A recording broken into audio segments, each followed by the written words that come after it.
What's up, everybody? Welcome back to another video. Ooh, freaking that rain making my hair look ugly.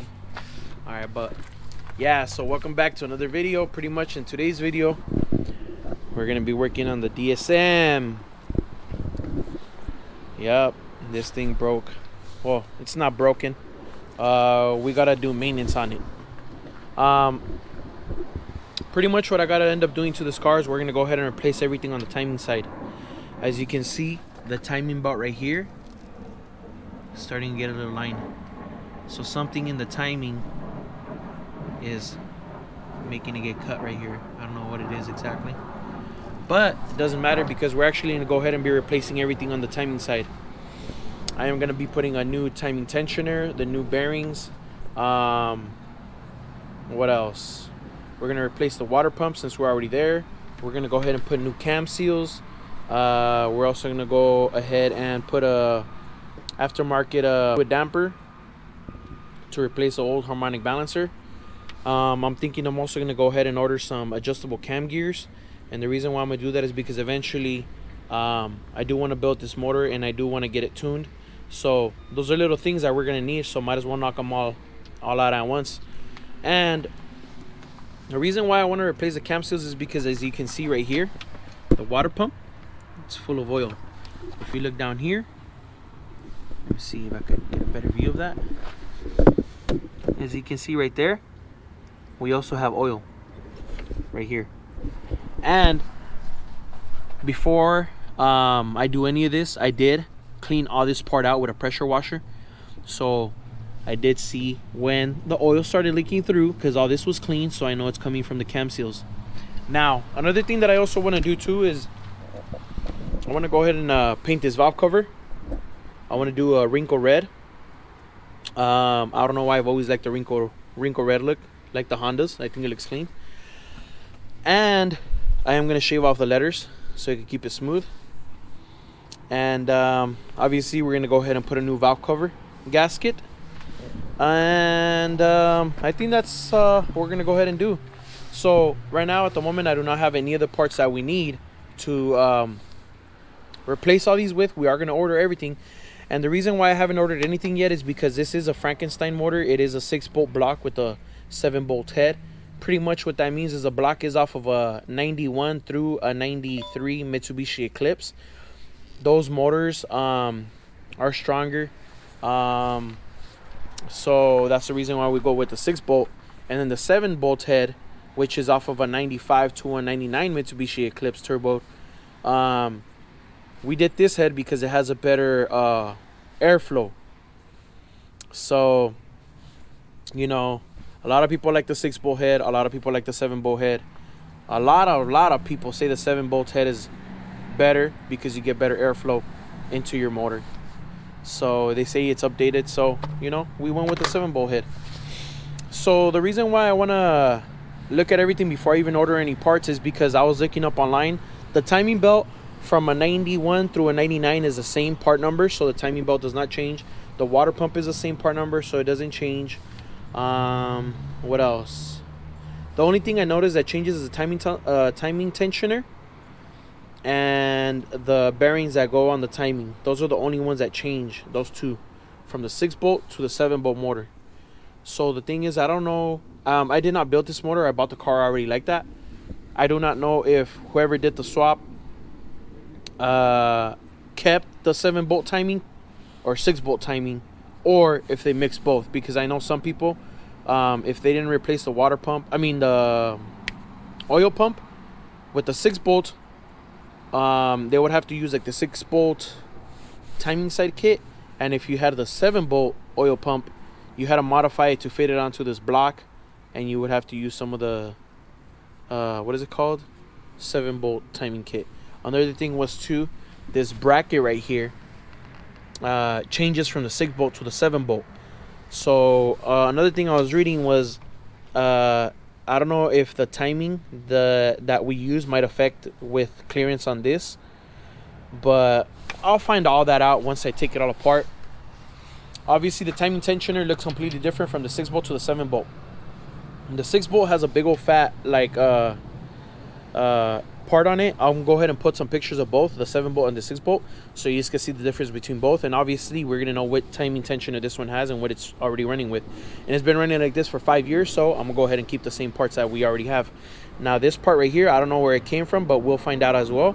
Maybe we might be having some clearance issues, we don't know, but that's the only what we'll find out once we take it all apart.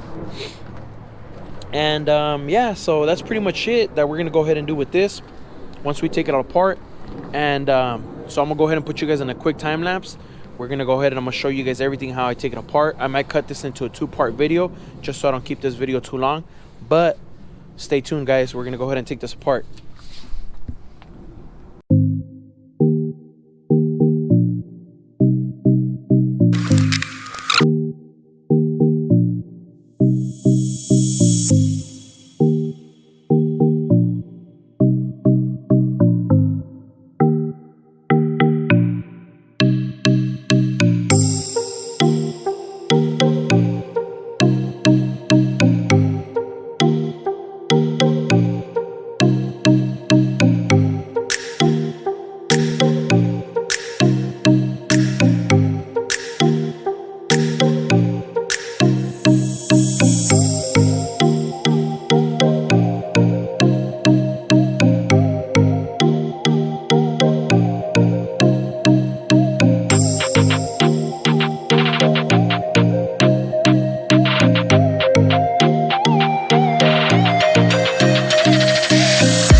Alright, so as you guys can see, we already took off everything on the timing side.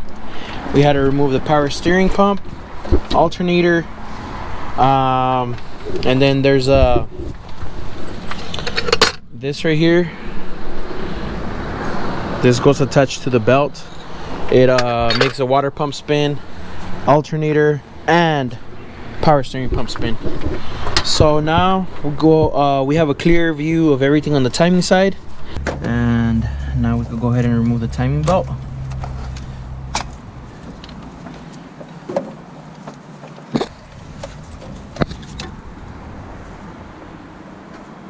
So it was starting to crack a bit,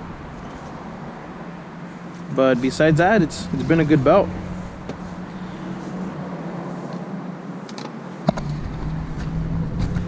Now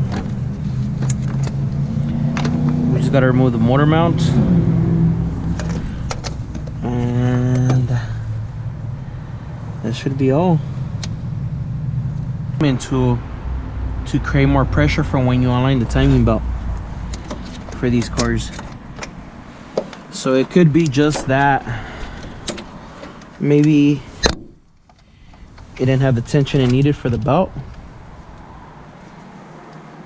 Because let's see, for example, let's say we just put this here. You see how the bearing moves from up and down like that rotation. So obviously with that rotation, you're gonna cause more tension for the belt. Okay, so we already took off the timing belt, took off the belt tensioner, and I'm pretty sure it is defective because when it comes up, I can move this a little bit down, so this thing should be solid, like tight solid. So I'm just gonna go ahead and order a new one. We are gonna go ahead and order the new bearing, which is this one and this one. I don't know why they're both different colors. I mean, they're usually both the same part, but I don't know. Maybe they don't want to change both bearings. And this one seems fine. They seem good. What's up, everybody? So it is the next day. It started raining, super cold, so I had to stop. But long story short, actually did take it all apart and the whole timing. So let me go ahead and show you guys. This is a timing cover. This thing is filthy. We are gonna wash it. This is a timing belt. And remember I was telling you guys about this line? It's all along the belt. So I did find out why it had that line. Let me remove the sprocket. I need to remove this. I already loosened it up with the impact, so it was not loose. So this sprocket right here, you see that? It's cracked right here. It's broken. So when the belt was on, it was on like this, and I'm guessing with that, see, it's like it's like, if you guys see, this is like literally right on the actual line where the teeth are at, so where it's cracked.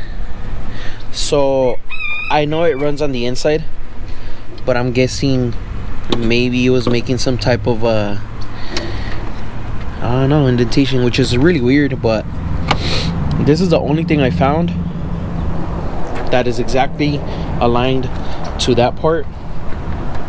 Now we did remove everything. I am going to replace the wash pump. I am going to go ahead and order the seal for the oil pump that goes right here on the front case for the crank, so we don't have any leaks. I am going to remove the cams, put new cam seals. I did order all new hardware for this, so every single thing is going to have a brand new bolt, and the reason why I did that is because I want this to be all clean. I'm going to go ahead and clean all this, degrease all this, so if I ever see any oil coming out, the only thing that I have not moved is the oil pump.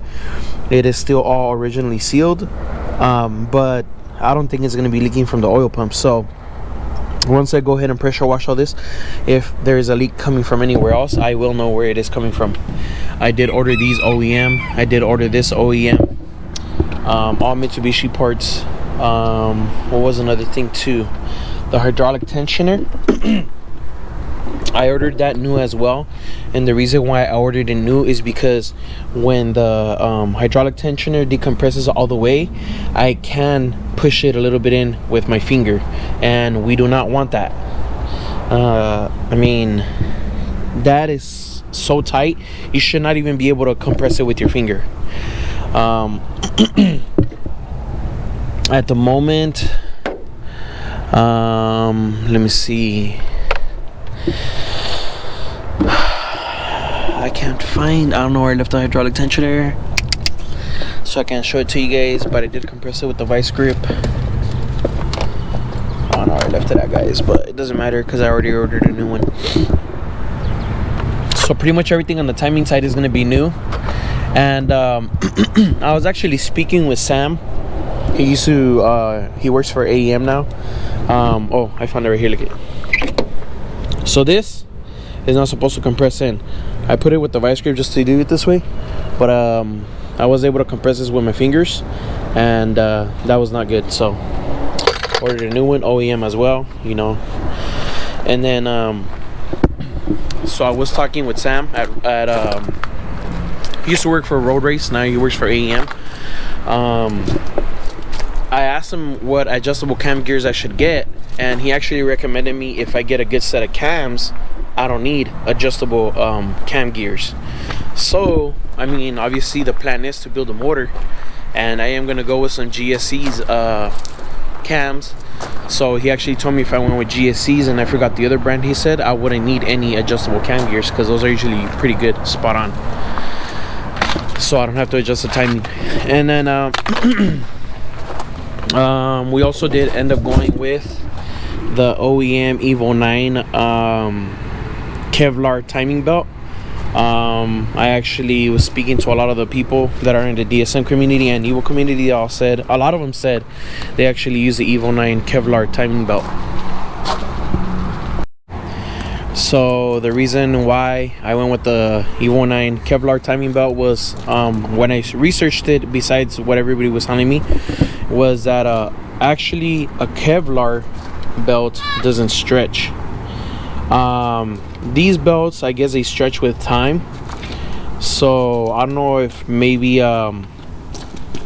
stretching plus the bearing, you know, made everything worse, and the tensioner, so it's crazy. But I did get the Kevlar one. The Kevlar, a lot of people say it doesn't stretch, so if Mitsubishi used a Kevlar belt for their Evo 9, it's for a reason. You know, years and years of manufacturing the 4G63. I don't know, they probably said, you know what, Kevlar's away, we need it on our motors, so why not? I was actually gonna get the Gates Blue Racing belt, but I was looking it up, and I don't think that one is made out of Kevlar. And then they do have the HKS purple belt. That one is Kevlar. I think it's almost like over 200, somewhere around that. But actually, hi mama. She loves the Minky wheels, huh mama? Yeah. Yeah, she's playing with the little kitty kikis. Cuidado mama, cuidado. So the reason I didn't get the HKS, it was like around 200 plus. But if I'm getting the Mitsubishi belt, which is the same thing as Kevlar and it's OEM, but way cheaper, then why not, you know? I mean, the HKS, those look cool because it's purple, but as you can tell, I'm not really gonna have any purple in my engine bay. By the time I'm done, I'm actually trying to go with like the red, let me see what else, black. I'm trying to keep those colors, you know, like black, red, and white. So that's pretty much the kind of engine color themes that I want to have. I don't know, let's see how it comes out. But once we remove the motor, obviously I'm gonna go ahead and clean this whole bay, remove things I don't need, and go get everything freshened up in the engine bay and go get it repainted and get it all cleaned out. So, you know, that'll come out in the future videos. So we still have a long way to go for this car, and the goal is to make 500 horsepower at least, if not maybe even more. But yeah, so I actually did order all the parts for this at Extreme PSI, and no, I'm not being sponsored by them, but I was actually looking at prices for everything. I actually went to the dealer where I used to work at, and I was gonna get the parts there, and they were gonna go ahead and give me a discount, but I was still getting them cheaper at Extreme PSI, which is great. So I ended up ordering everything in Extreme PSI. So I just got everything with them, get it all shipped. I should have it this following week coming up. And then the fluid damper, actually I looked up, and I don't need to order this sprocket, because in order for me to run that fluid damper, the fluid damper actually comes with the sprocket that replaces this sprocket, so we could go ahead and use a fluid damper. So hey, everything came out in handy, it all worked out. But yeah, so far that's everything that we have planned for the DSM, and then we still have the silver one over there. So that one hasn't been forgotten yet. We are still working on that one and this one now. You know, projects upon projects, you know. It never ends, but hey, that's my hobby, that's what I like to do, you know. So yeah, we'll have this one done hopefully next week. I am gonna cut this video now. I'll show you guys a installation once I receive all the parts and how to time it. Hi mamas, ¿qué pasó? Ay, sí, estas are my beautiful babies. Shoo. And yeah, that should be all, guys. I'll catch you guys in the next video. Don't forget to like, comment, and subscribe. Peace.